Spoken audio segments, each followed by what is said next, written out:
to film 2. This is Jess the dog, who you probably met in film 1. She's a very, very keen student of history, but you know what, she finds a little bit at the beginning of key topic 2 a little bit boring, and off she goes. Okay, Year 10, welcome to the second of our films looking at paper-free Weimar and Nazi Germany, 1919 to 1939. Okay, so what we're looking at here is the key topic 2, which is Hitler's rise to power, 1919 through to 1933. That takes you on our lessons from lessons 13 through to lesson 20. Okay, actually lesson 13 does start with this, and I'd advise you to do this each time you've done each section. Each lesson starts with specification. And when you finished each unit, go through and just do a red, amber, green traffic lighting for your knowledge. And then obviously if you've got any amber or red areas, go back and recap. And if you've got any issues, obviously contact us. So the first of these lessons is lesson 13, which looks at the early years of the party up until 1922 and the early years of Hitler. So Hitler, art school dropout, living rough before the First World War. Clearly the First World War is the formative experience of his life.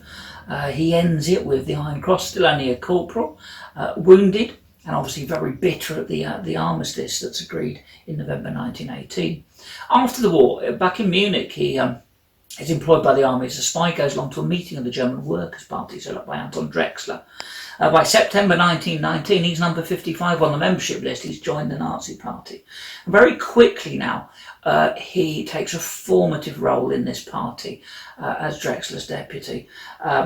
He develops the 25-point programme, which basically puts together the key ideas of the party.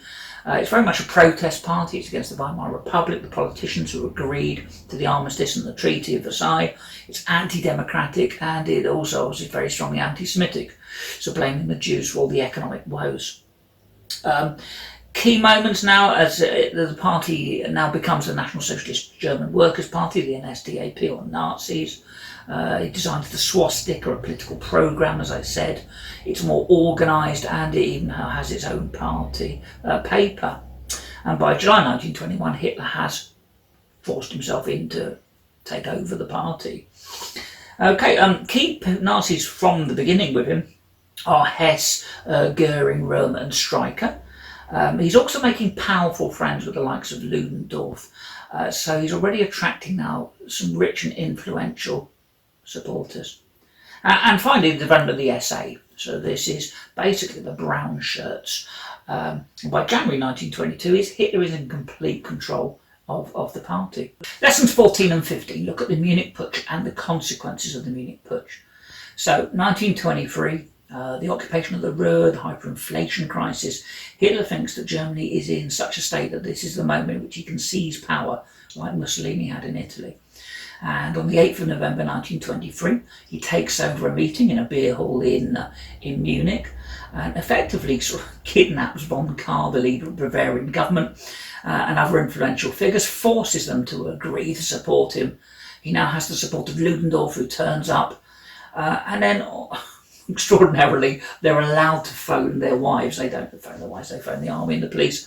Next morning, it's very short-lived, this Munich Putsch. 14 Nazis are killed as they confront the police and the army. Hitler's arrested a few days later, ironically on the 11th of November, 5 years after the armistice. It's a complete failure. At the end of lesson 14, you're asked to write an explain question explaining why it was a failure. So this is your classic 3-paragraph point evidence explanation answer.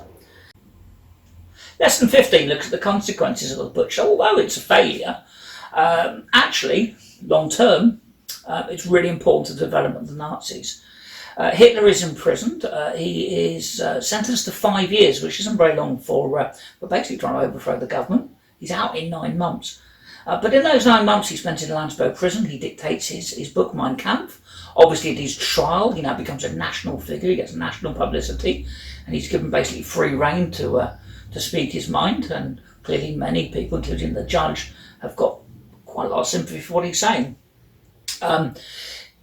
He also now, and this is the crucial bit, he changes the strategy of the Nazi party, no longer to seize power through a putsch, but to actually seek power through elections. So literally to work within the system, to become elected, and then to destroy democracy from within. Now, Jess has rushed in for lesson 16 because this is actually her favourite part of the whole course. Okay, so lesson 16 looks at what are called the wilderness years of the Nazi Party, 1924 to 29. So Hitler, as we said, is out in 9 months. The party is banned until 1925. He's written his book, he's now a much better known figure. And he now really puts together the Nazis' ideas, and they are very much dominated by being against. They are basically formed by what they don't like. So in lesson 16, you're looking at some of those key ideas of the Nazi Party. And in particular in 1926, the Bamberg Conference really basically sees a shift in the Nazi Party. The National Socialist German Workers' Party becomes more nationalist and less socialist. And this is really important. There's got a bit of an ideological struggle going on in the party. Strasser represents the more socialist wing of the party. Goebbels actually moves towards Hitler's side.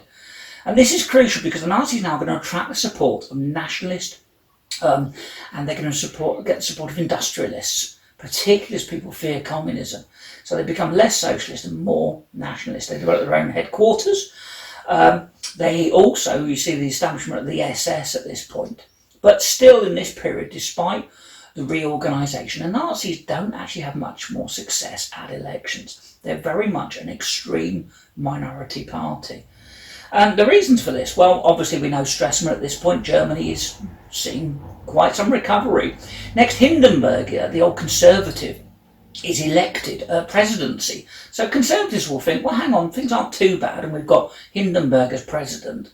And of course, and this really links to the next lesson, people don't look for extreme parties unless there are extreme problems. And up until 1929, Germany is looking quite good.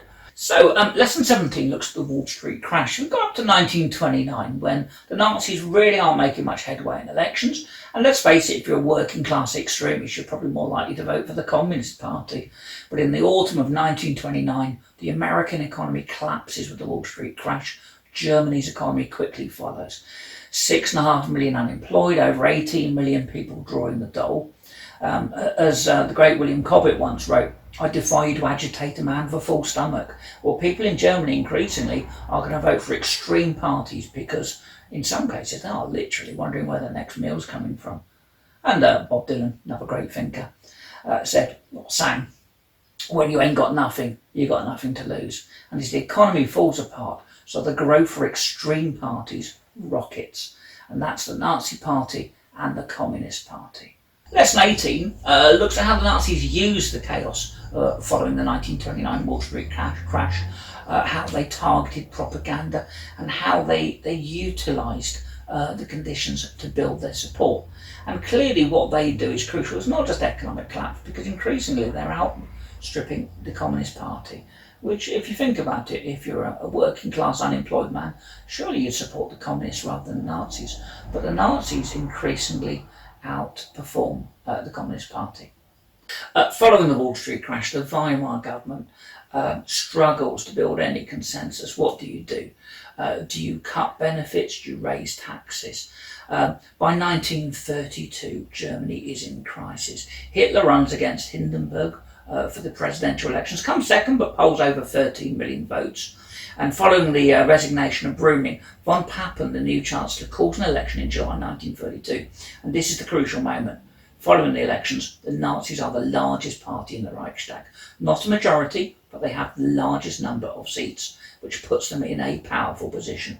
However, looking back, if the centre and left parties had cooperated, clearly Hitler could have been kept from power. But following a second election, the Nazis' votes actually fall slightly in the second election of 1932, but they remain the largest party. And in the early weeks of 1933, basically following some backstairs and background discussions between Hindenburg and von Papen, an extraordinary decision is reached to offer the chancellorship to Hitler, with very few, only a couple of Nazis in his cabinet. So von Papen tells Hindenburg he will better control Hitler. They will use the Nazis' Reichstag representatives to pass laws and to govern. And they make a dangerous and, with hindsight today, a very, very poor decision. The decision that they can control Hitler and that he will be effectively like a puppet chancellor who they can use to help build a stable government. How wrong they were. So when you get to the end of lesson 20, and lesson 20 is very much kind of a recap lesson, make sure you've gone back and done your audit. There are a couple of exam questions there, short ones to do, so let us know how you get on with those. And then from lessons 21 onwards, we're looking at part 3, we're looking at how the Nazis created a dictatorship. Actually, from lessons 23 onwards, you'll also find narration. It's not only me wittering in on these films, but also wittering on through your PowerPoints. Okay, so stay in touch. Keep doing the historyhomework.com quizzes as we put those up, and try and submit every exam question that you do so we can feedback, give you some advice. Each time we're putting those on, we're also obviously putting on mark schemes so you can assess them yourself as well. And when finally we're allowed to have hold of your books, whenever that will be, we can obviously go back and mark them all as well. Okay, so look after yourselves, and we'll do a film 3 in a week or 2.